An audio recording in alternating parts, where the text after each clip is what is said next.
siya saktong-sakto sa XL, hindi po. Hindi mga madam. Ang ganda niya. Mine 44, medium to XL mga madam. Inuulit ko po ha. Unisex po ito. No details, no mine.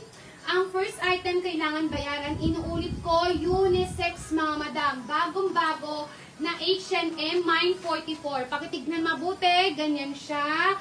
Kaganda. Mine 44. Kay Mama Susa, 110. Next tayo mga Mother Earth. New miners, no details, no mine ang first item. Kailangan bayaran. Next tayo. Ang ganda nito sa inyo kasi square type to mga madam. Halatang square type po. This is Ana. Large to XL na Ana po. Inuulit ko. Large to XL na Ana. No details, no mine. Ang first item kailangan bayaran. Ganda! Sobrang natutuwa kami sa mga items namin ngayon. Ang gaganda. This is large to XL. May bulsang kasama po. Mine cotton 100 only. For only 100. Sulit na sulit to mga madam. 10 out of 10. Napakaganda. Mine cotton for only 100.